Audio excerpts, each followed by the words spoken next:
Richard Brunet, vous êtes Country Manager chez Bosch Rexort. En quoi ça Bonjour. consiste, votre métier aujourd'hui ?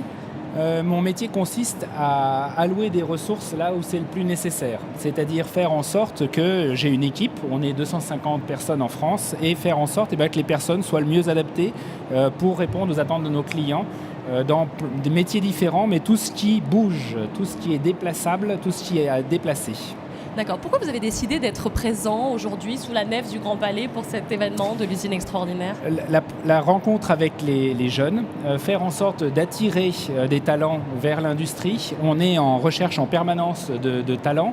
On n'arrive pas à attirer suffisamment de personnes par rapport aux demandes que l'on a aujourd'hui. Vous avez un projet un peu particulier, le désensablage du Mont Saint-Michel. Alors quand on en parle, ça paraît gargantuesque comme projet, monstrueux.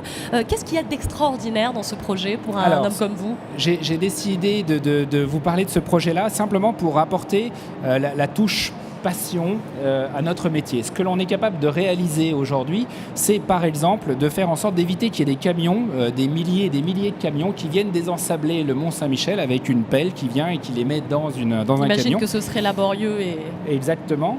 Pas très écolo. Et en fait, le projet sur lequel on a pu participer avec des systèmes hydrauliques, c'est ni plus ni moins que d'utiliser la nature.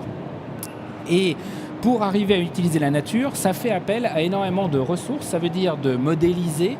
Je viendrai et je vous expliquerai juste ensuite comment est-ce que ça a fonctionné, mais c'est modéliser un principe, le faire fonctionner, mettre des ingénieurs, des techniciens, des ressources qui permettent de faire en sorte que tout ça, ça fonctionne ensemble. L'idée, on a le Couesnon, la rivière qui vient, le fleuve qui vient se déverser dans l'océan, que l'on bloque.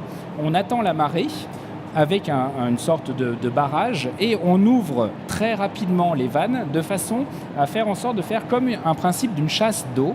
D'accord. Pour désensabler le Mont Saint-Michel. Et ça, c'est grâce à de l'hydraulique, c'est grâce à de l'électronique, c'est grâce à des asservissements qui font en sorte que ça fonctionne. C'est grâce à de l'industrie, ce serait un exemple de l'industrie du futur. Exactement. Typiquement.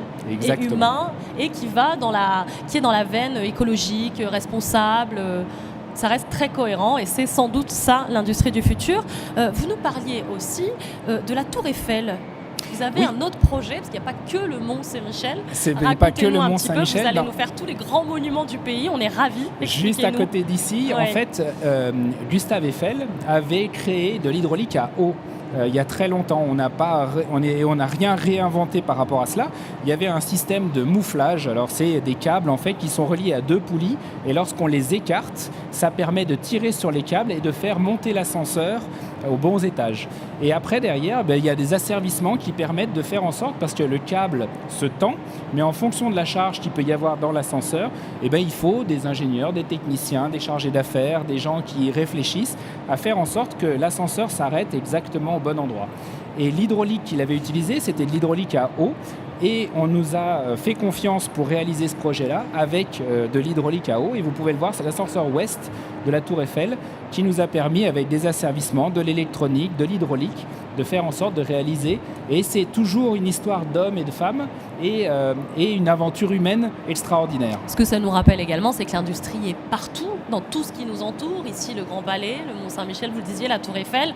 Finalement, ça fait partie intrinsèque de notre environnement au quotidien. Autre chose, autre thème, la conduite autonome. Qu'est-ce que c'est pour vous ? Là, ça, on le voit au quotidien dans l'automobile, où on est en train de rechercher de plus en plus de briques d'autonomie ou d'autonomie complète pour des voitures. Il y a des voitures qui tournent autour du périphérique parisien en autonomie avec quelqu'un au cas où, mais qui reste dans ce système-là.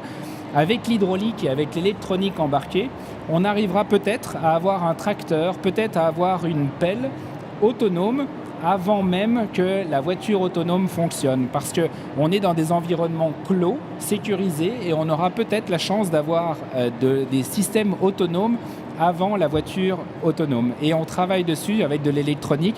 Et toutes ces pièces-là constitutives viennent. Et puis avec un petit peu de poudre de perlimpinpin et de magie, on arrive à faire en sorte que ça fonctionne. Que de belles promesses pour cette industrie du futur. Merci beaucoup Richard Brunet. On vous souhaite bon courage et continuez de nous enchanter comme ça. Merci. On aime bien. Merci beaucoup.